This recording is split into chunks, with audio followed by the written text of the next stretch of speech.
Hello hi नमस्कार। ये है एपिसोड 10।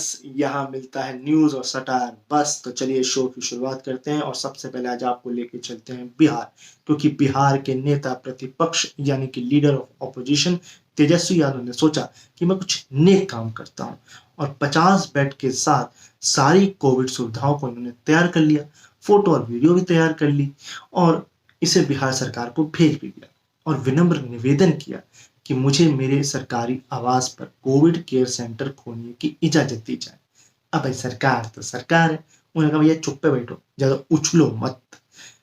वहां के स्वास्थ्य मंत्री मंगल पांडे ने 5 पन्नों का एक लेटर थमा दिया, जिसमें आंकड़ों का अंक गणित भी उड़ेल दिया और ये भी लिख दिया कि आपकी सभी मांगे खारिज की जाती हैं। अब तेजस्वी जी के तेजस्वी विचारों पर पानी फेर दिया गया। आप आंकड़ों का अंकगणित अगर डिटेल में पढ़ना चाहते हैं तो डिस्क्रिप्शन में मैंने लिंक दे दिया है, आप जाकर के पढ़ सकते हैं। अब इससे एक बात तो साबित हो गई।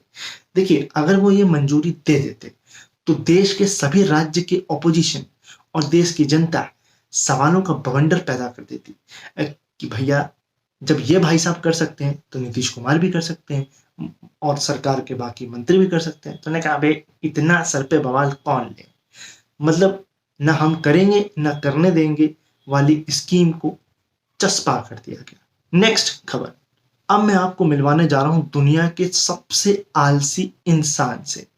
इनका नाम है अमो हाजी। ईरान के रहने वाले हैं, 83 साल के हैं और 65 साल से इन्होंने नहाया नहीं। आपने ना उन व्यक्तियों के लिए मौजू क्रिएट कर दिया है जो कम नहाते हैं।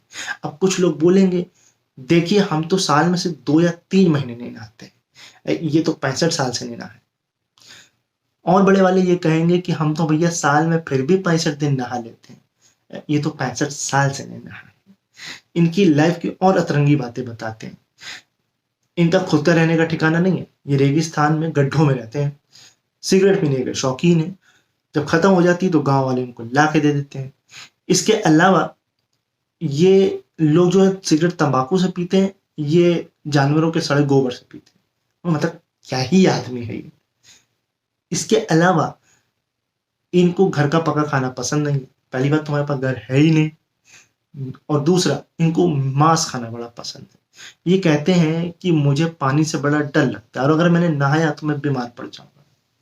कोई टाइम मशीन का इंतजाम करवाओ भाई, ये गलत सदी में पहुंच गया, इसे सही जगह पहुंचवाओ। नेक्स्ट खबर, अब देखिए वैक्सीन पर कुछ ना कुछ मिलना चाहिए, मगर हमारे यहाँ वैक्सीन ही मिल जाए ये बहुत बड़ी बात है।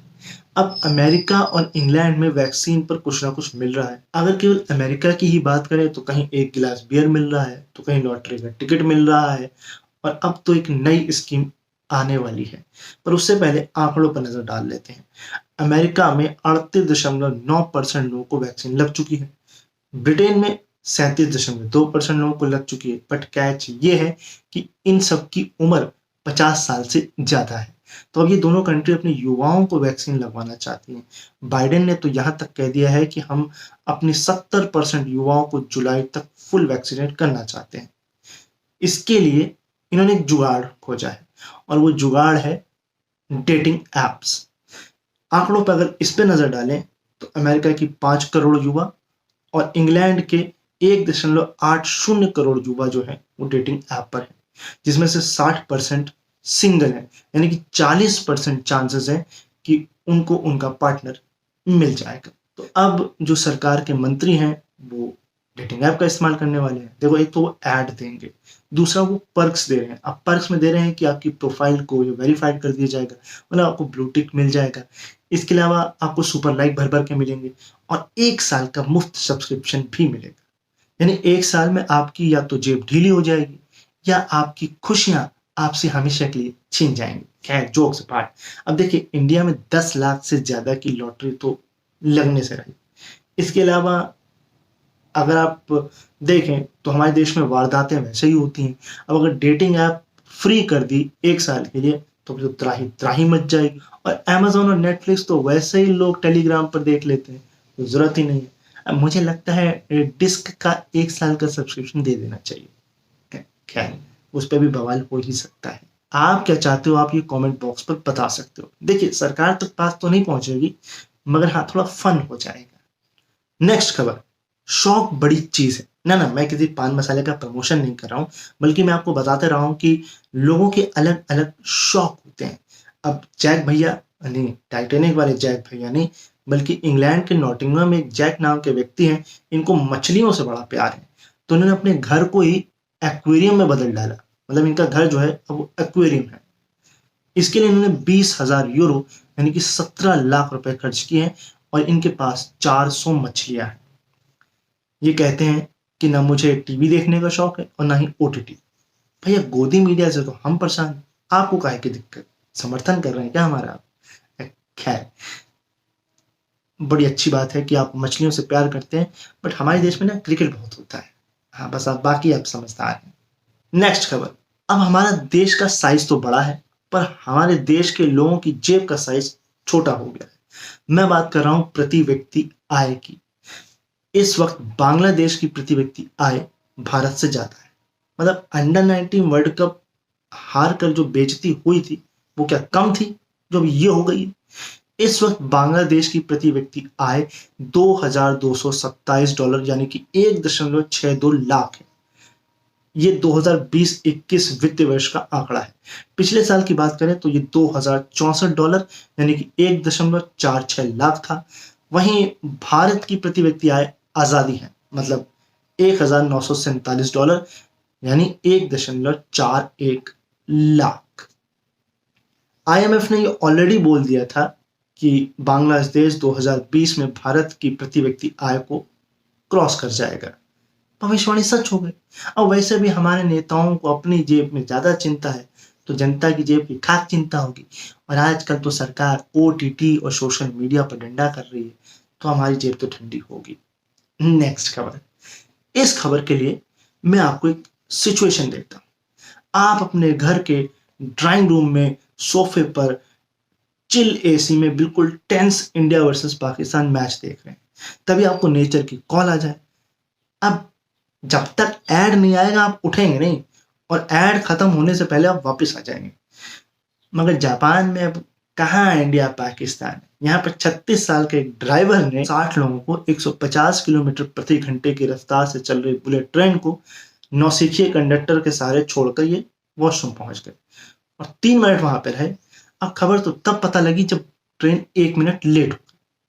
आपके यहाँ 1 मिनट लेट हुई है, यहाँ अगर 1 मिनट जल्दी पहुंच जाए तो बवाल हो जाता है, क्योंकि लोग तो घर से 15 मिनट लेट का सोच के ही निकलते हैं।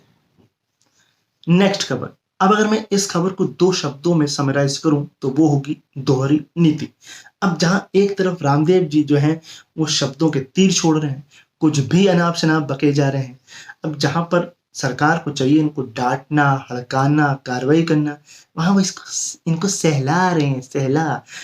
पहले हर्षवर्धन जी ने लेटर लिख के सहला दिया, अब हरियाणा के स्वास्थ्य मंत्री अनिल विज जी ने ये कहकर सहला दिया कि कोविड पेशेंट को 1 लाख डोज कोरोनिल बांटी जाएगी। मतलब वो दवा बांटी जाएगी जिसका कोई साइंटिफिक आधार नहीं है और ना ही WHO ने रिकमेंडेड की है। अब क्या करें, दोस्ती तो निभानी पड़ेगी ना। अब 2 दोस्तों के बीच में कोई तीसरा आ जाए तो कौन पूछता है? अब कोविड पेशेंट मरे हैं जी, कौन पूछता है? ऐसे भी बाबा जी की बूटी है। नेक्स्ट खबर, बीते 2 हफ्तों में हमने 2 तूफानों को झेला है, बट आपको क्या लगता है ये तूफानों के नाम क्या भगवान ऊपर से टपकाता है, या किसी को सपने में आते हैं, या साइंटिस्ट जो है पूरी रिसर्च करके रखते हैं? तो ऐसा कुछ नहीं है। देखिए, कुछ देश हैं जो ये नाम डिसाइड करते हैं। इसमें भारत भी है, श्रीलंका भी है, पाकिस्तान भी है, गल्फ कंट्रीज भी हैं। मगर इसकी शुरुआत बहुत पहले से हुई थी।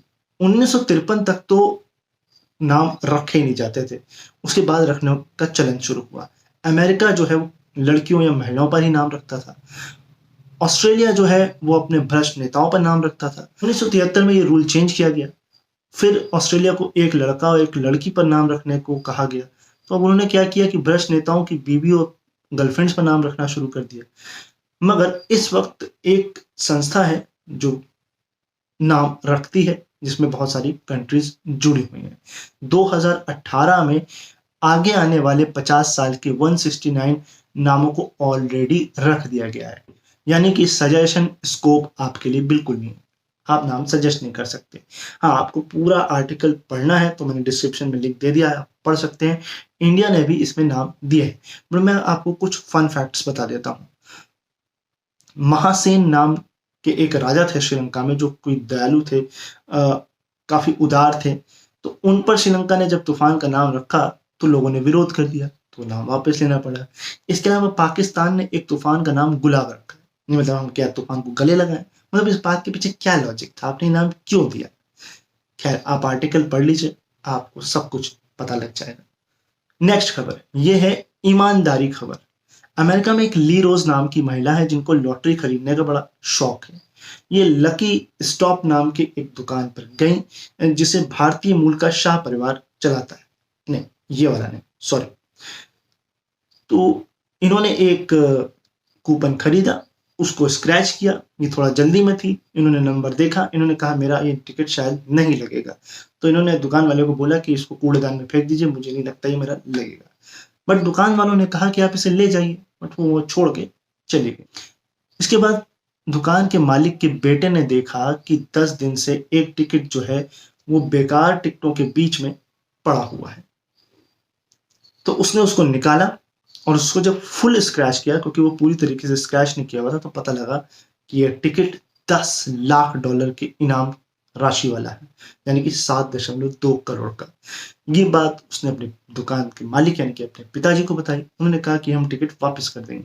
2 रात तक वो भाई साहब सोए ही नहीं।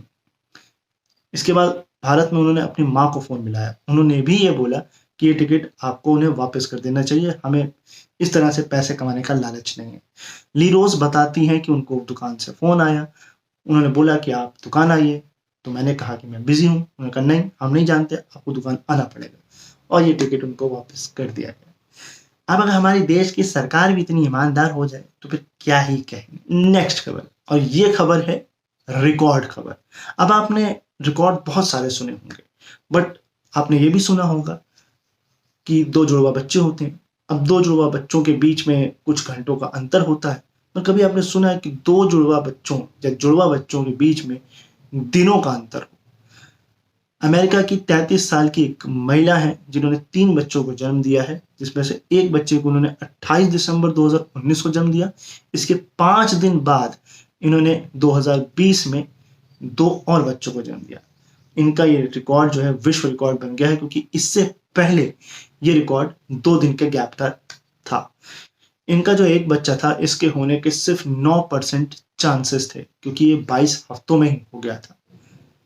खैर, इनके जो तीनों बच्चे हैं उनका वजन 450 ग्राम से लेकर के 700 ग्राम के बीच हुआ।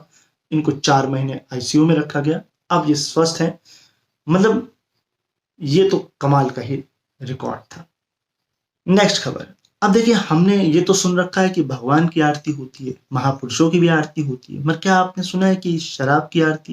यानी ऐसा हो गया है। छत्तीसगढ़ के बिलासपुर और रायपुर के कुछ लोगों ने शराब की आरती करी। अब देखिए, 2 महीने से वहां पर लॉकडाउन लगा हुआ है, तो देसी शराब की दुकानें खुली।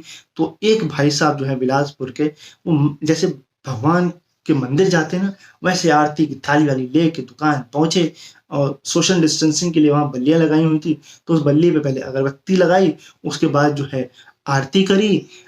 इसी दौरान किसी व्यक्ति ने उसको टोक दिया, तो वो सरकार के जयकारे लगाने लग गया, और इतने में उसने उसको धमका भी दिया। मतलब कर लो बात, ऐसे ऐसे लोग हैं हमारे देश में। चलिए, अब आपसे बात करते हैं कुछ पॉजिटिव खबरों की। सबसे पहली पॉजिटिव खबर आ रही है उत्तर प्रदेश की राजधानी लखनऊ से। मैं अब ये कह सकता हूं, गजब के प्रदेश के साथ गर्व का प्रदेश। वर्षा शर्मा नाम की एक लड़की है जिन्होंने एक संस्था खोली हुई है, एक कोशिश ऐसी भी। इस संस्था के माध्यम से ये लोगों का अंतिम संस्कार करा रही है जो कोविड पेशेंट हैं, जिनके लिए कोई आगे नहीं आ पा रहा है, या फिर वो जिनके सभी लोग संक्रमित हैं, मजबूरी में नहीं हो पा रहा है, या विदेशों में लोग बैठे हैं और अपने लोगों का वो अंतिम संस्कार नहीं करा पा रहे हैं। पिछले 1 साल में ये 700 लोगों का अंतिम संस्कार करा चुकी हैं। इन्होंने 5 गाड़ियां किराए पर इसके लिए ले रखी हैं। फोर्ब्स ने अपनी डिजिटल वेबसाइट में भी इनकी तारीफ की है। सलाम है आपको कि आप ऐसे नेक काम को कर रहे हैं। शो की आखिरी खबर और पॉजिटिव खबर यह है कि देखिए अभी तो लॉकडाउन है, हम एक राज्य से या एक शहर से दूसरे शहर नहीं जा रहे हैं, बट जब हम जाएंगे तो हमारे लिए टोल प्लाजा थोड़े से आसान हो जाएंगे। एक रूल जारी कर दिया गया है कि अब आपका टोल जो है 10 सेकंड के अंदर ही काट दिया जाएगा, इससे ज़्यादा समय आपको नहीं लगेगा। और अगर 100 मीटर से ज़्यादा लंबी लाइन होगी तो आपको टोल देना भी नहीं पड़ेगा। तो ये बढ़िया कमाल का रूल है। तो आई होप ये शो आपको पसंद आया होगा। अगर पसंद आया हो तो लाइक, कमेंट और शेयर हो जाना चाहिए। एंड सब्सक्राइब का बटन दबा दीजिए, बगल में बेल है उसको भी प्रेस कर दीजिए। अब बारी आती है कमेंट ऑफ द वीक की। तो हेमंत ने मुझे प्यारा सा कमेंट भेजा है। मगर आप मुझे ये बताइए, आप यूपी आना क्यों चाहते हैं? मैं इस वीडियो में चाहता हूं कि आप इसका भी जवाब दें। तो चलिए, मैं मिलता हूं अब आपसे अगले संडे। तब तक अपना ख्याल रखिए, मुझे अपने दिलों में याद रखिए। Bye bye.